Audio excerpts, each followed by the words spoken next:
I've been reading Betty Friedan, The Fountain of Age, and she talks about how you express love when you're older. Um, and of course, she's into things like you don't have to have penetration. I don't know who she is, but I'm. But anyway, these are. But I'm thinking how difficult it is for us to express love, to express love. How very difficult it is. And now that we're all running around wearing masks, it's even more difficult because we can't see everybody's beautiful face.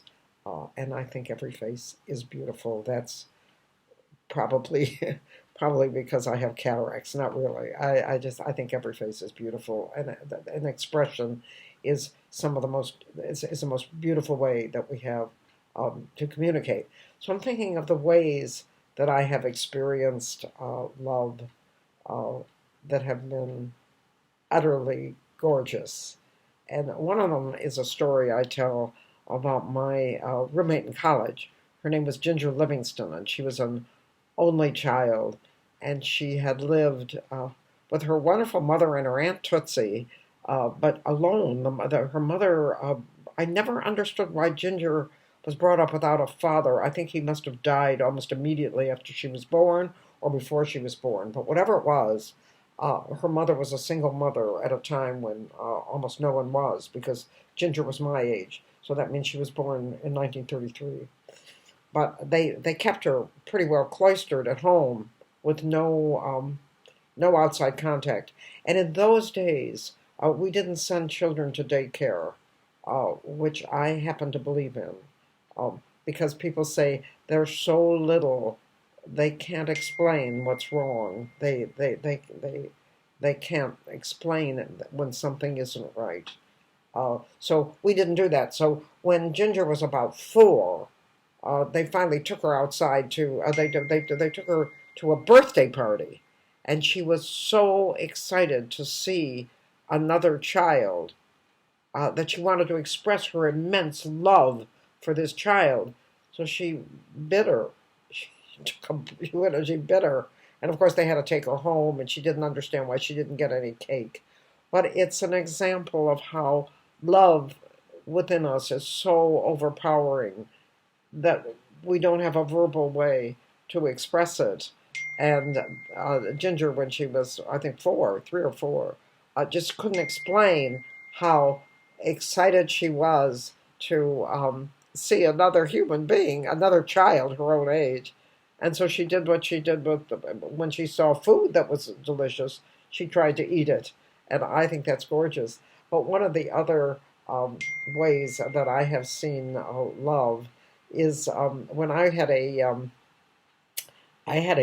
television program on Channel 26 in Pacifica. It was a public access television show, and we had an engineer there named James.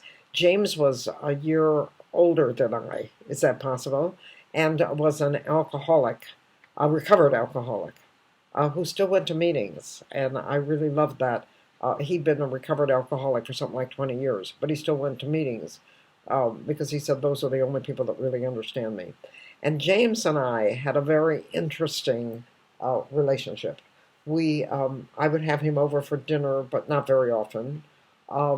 Every now and then, because I am a lousy cook, and I went dancing with him because I love dancing, and he was willing to dance with me. He was an adorable little man, and he was very, very innovative.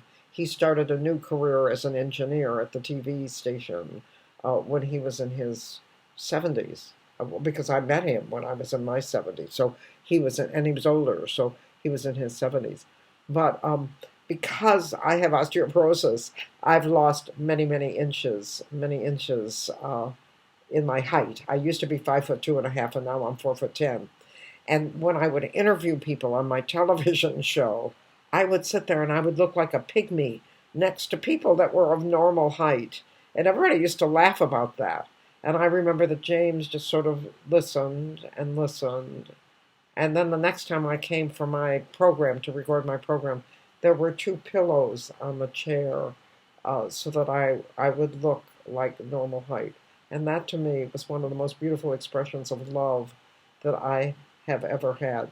But I have had other expressions, not always from adults. When I was teaching at Pierce Primary School in Cambridge, um, is it Cambridge? Yeah, Massachusetts. Um, I taught at, this was in the poverty pocket of Brookline, Massachusetts. I was living in Cambridge, Brookline, and Brookline has the highest median income of any place in the United States still. And this was in 1956. And I was teaching in their poverty pocket. And I remember when I got the job, I thought it was because nobody wanted to teach there. And I said to the principal, you probably just put your worst teachers here. And he said, no, no, he said, we put our very best. And I was so honored to teach in that very difficult school. And I had a child that I loved all my children though. I just adored them. But I had a child named Kevin who used to come to school Monday through Thursday, and on Friday I would get a note from the mother that said, Kevin, I have to keep Kevin home because I have to wash his jeans. Now, why she couldn't wash it on Saturday is something I didn't know. But I also know that every morning before he came to school, so he was late every day, he would stop at a store and buy his mother coffee and a donut. Um, and he would do that and he would be late. And of course, I was the kind of teacher that he was late. It was just, it didn't bother me. It was all right. And he really loved me, and he used to call me teacher, and he would say, "Teacher, I want you to come meet my mother." So after school one day, I went to meet his mother, and we climbed up. There must have been 10th floors. I, I, if I would have to do that today, I couldn't make it. I don't have the lungs, but I did then, and I climbed up, and I saw this woman who was literally recovering from a hangover. She was asleep. Her head was on the table. I walked into this place. There were, I'm guessing, 4 or 5 children, and Kevin was sort of in the middle of that age thing. And as we walked up this tenement, up to, it was, I'm going to say the 10th floor, but it was just really up there. We passed bathrooms with the doors open, and the odor was unbelievable. It was filthy, and the stairs were covered with garbage. And we went into this room with this woman who was sleeping on the table, and that was the home.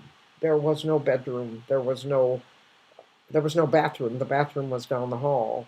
There was a bathtub, and there was a kitchen, a sink, and a stove. And I met the mother, and when she woke up, and she was lovely. She was defeated. She was defeated. The husband had left her, and then he came back periodically, and they had another baby, and Kevin was so excited that I met his mother, and then he walked me downstairs. Kevin was Irish, and on St. Patrick's Day, um, Kevin brought me a little gift, and it was a beautiful little. It was a little hanky with a green ribbon on it, and he said, "Happy St. Patrick's Day, teacher." And the next day, he came to school with a black eye. And I said, "How did that happen?" He said, "Well, my mother did that." And I realized that Kevin had taken the money that his mother had given him for coffee and a donut and had used it to buy me that hanky. And that was one of the most exquisite expressions of love that I have ever had. So again, I'm saying as we walk down the street and we see a bunch of masked strangers, don't be afraid to express love in all the strange and wonderful, wonderful ways that we have, uh, besides the expression on our face, to express it. Don't be afraid. Don't hold back. We can't hug people anymore, but we can say things, and we can send things, and we can do virtual hugs. Don't give that up. It makes us human. And thank you so much for joining me for my surprisingly serious thought on this Sunday. I hadn't expected it to be that serious. So thank you very much for joining me.